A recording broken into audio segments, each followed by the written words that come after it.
വനിതാ കമ്മീഷൻ അധ്യക്ഷ നമുക്കൊപ്പം ചേരുന്ന T Sathidevi. Good morning ma'am. ഇപ്പോൾ ഞങ്ങൾ ഒരു വാർത്ത പുറത്തുവിട്ടത്, നമ്മൾ വളരെ നിയമപരമായിട്ടൊക്കെ 23 സ്ഥാപനങ്ങൾ സരോഗസി ചെയ്യുന്നുണ്ട്. അവരൊക്കെ വളരെ ചട്ടപ്രകാരം തന്നെയാണ് അതൊക്കെ ചെയ്യുന്നത്. എന്നാൽ ഈ പട്ടികയ്ക്ക് പുറത്തു നിൽക്കുന്ന ചില സ്ഥാപനങ്ങൾ ഇപ്പോൾ എല്ലാ നിയമങ്ങളും കാറ്റിൽ പറത്തി അത്യന്തം അപകടകരമായ രീതിയിൽ ഇതേപോലെ കച്ചവടം നടത്തുകയാണ്. അതിൽ ഒരുപാട് വ്യാജരേഖകൾ ഉണ്ടാക്കുന്നു, അതേപോലെ പെൺകുട്ടികളെ ചൂഷണം ചെയ്യുന്നു, 5-6 ലക്ഷം രൂപയൊക്കെ കൊടുക്കുന്നു, 1 കോടി രൂപയൊക്കെ കുഞ്ഞുങ്ങളെ ആവശ്യമുള്ള അവരിൽ നിന്ന് വാങ്ങുന്നു. അപ്പോൾ ഈ വലിയ രീതിയിൽ വലിയൊരു ചൂഷണം ഈ മേഖലയിൽ നടക്കുന്നതായിട്ട് നമ്മുടെ ശ്രദ്ധയിൽപ്പെട്ടിട്ടുണ്ട്. നമുക്കിതൊന്ന് അന്വേഷിക്കേണ്ടതല്ലേ പി സതീദേവി മാം? അരുൺ, തീർച്ചയായും വളരെയധികം ആശങ്ക ഉണ്ടാക്കുന്ന വാർത്തയാണ് ഇപ്പൊ കേട്ടിരിക്കുന്നത്.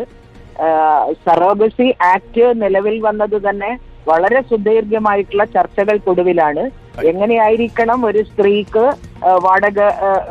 സ്ത്രീയെ ഈ ഗർഭധാരണത്തിന് വേണ്ടി മറ്റൊരു ഫാമിലിക്ക് സഹായകമായിട്ടുള്ള രൂപത്തിൽ നിയുക്തമാക്കാം എന്നുള്ളതിനെ കുറിച്ച് കൃത്യമായിട്ടുള്ള വ്യവസ്ഥകൾ പാലിച്ചുകൊണ്ടാണ് സറോഗസി ആക്ട് നിലവിൽ വന്നിട്ടുണ്ടായിരുന്നത്. അത് നിലവിൽ വന്നതിന് ശേഷം കൃത്യമായിട്ടുള്ള മാനദണ്ഡങ്ങൾ വെച്ച് മാത്രമേ ഇത്തരത്തിലുള്ള സ്ഥാപനങ്ങൾ പ്രവർത്തിക്കാവൂ എന്നും വ്യവസ്ഥ ചെയ്തിട്ടുണ്ട്. അതിന് വിരുദ്ധമായിട്ട് ആക്ടിൽ പറഞ്ഞിട്ടുള്ള വ്യവസ്ഥകൾക്ക് വിരുദ്ധമായി ഏതെങ്കിലും സ്ഥാപനങ്ങൾ പ്രവർത്തിക്കുന്നുണ്ടെങ്കിൽ തീർച്ചയായും ഗൗരവമേറിയിട്ടുള്ള അന്വേഷണം നടത്തി നടപടികൾ സ്വീകരിക്കേണ്ടതായിട്ടുണ്ട്. ഞങ്ങൾ അന്വേഷണത്തിൽ കണ്ടെത്തിയത് ഇവരുടെ സ്ഥാപനത്തിൽ തന്നെ ജോലി ചെയ്യുന്ന പെൺകുട്ടികളെ നിയമവിരുദ്ധമായി സറഗേറ്റ് ചെയ്യാൻ നിർബന്ധിച്ചു. അവർക്ക് അതിനകത്തൊരു പരാതിയുണ്ട്. ഒന്ന്. രണ്ടാമത്തത്, ഇവർക്ക് കൊടുക്കാമെന്ന് പറയുന്ന തുക 6-7 ലക്ഷമാണ്. എന്നാൽ ഇവരിൽ നിന്ന് വാങ്ങുന്നതാവട്ടെ 50 ലക്ഷം മുതൽ മുകളിലോട്ടാണ്.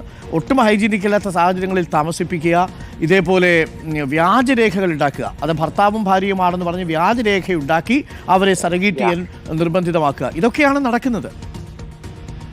തീർച്ചയായിട്ടും ഇത് സംബന്ധിച്ച് വളരെ ഗൗരവമായിട്ടുള്ള രൂപത്തിൽ അന്വേഷണം നടത്തിക്കൊണ്ട് ഈ സ്ഥാപനത്തിനെതിരായിട്ടുള്ള നടപടികൾ സ്വീകരിക്കാൻ വേണ്ടിയിട്ട് തയ്യാറാവണം. ഇത് ഈ അവിടുത്തെ ജീവനക്കാർ തന്നെയാണെങ്കിൽ തീർച്ചയായിട്ടും അതിനാവശ്യമായിട്ടുള്ള തെളിവുകൾ അവരുടെ പക്കലുണ്ടാവും. അതിന്റെ അടിസ്ഥാനത്തിൽ അന്വേഷണം നടത്തണം എന്നുള്ളത് തന്നെയാണ് ആവശ്യം. സ്ത്രീ ശരീരം കേവലം വിൽപ്പന വസ്തുവായിട്ട് വെക്കപ്പെടുന്നു എന്നുള്ളതാണ്.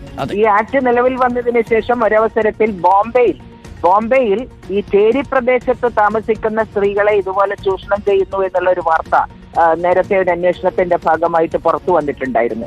വളരെ ഗൗരവമേറിയിട്ടുള്ള പാവപ്പെട്ട സ്ത്രീകളുടെ ശരീരം വിൽപ്പന വസ്തുവാക്കപ്പെടുന്നു എന്നുള്ള ഒരു അവസ്ഥ വളരെ ഗൗരവത്തോടുകൂടി കാണേണ്ടതായിട്ടുണ്ട്. കേരളത്തിൽ ഇതുണ്ടാവുന്നു എന്നുള്ളത്, കേരളത്തിൽ ഇപ്പോ റിപ്പോർട്ടർ ചാനൽ പുറത്തു കൊണ്ടുവന്നിട്ടുള്ള വാർത്ത ശരിയാണ് എങ്കിൽ അത് തീർച്ചയായിട്ടും അത് സംബന്ധിച്ച് അന്വേഷണം നടത്തി ഇത്തരത്തിൽ കൊള്ള നടത്തുന്ന സ്ഥാപനങ്ങൾക്കെതിരായിട്ടുള്ള നടപടി സ്വീകരിക്കാൻ സർക്കാർ മുന്നോട്ട് വരണം എന്നുള്ളത് തന്നെയാണ് ആവശ്യപ്പെടാനുള്ളത്. ഈ വാർത്തയുടെ അടിസ്ഥാനത്തിൽ തീർച്ചയായിട്ടും ഇത് സംബന്ധിച്ച് ഒരു റിപ്പോർട്ട് ആവശ്യപ്പെടാൻ വനിതാ കമ്മീഷൻ സന്നദ്ധമാവും എന്നാണ്. Thank you ma'am. വലിയ നല്ല കാര്യം. ഉടനടി തീരുമാനം വന്നതിൽ പി സതീദേവി വനിതാ കമ്മീഷൻ അധ്യക്ഷയാണ് ഇപ്പോൾ ഈ വിഷയത്തിൽ ഇടപെട്ടത്. വീണ ജോർജ്.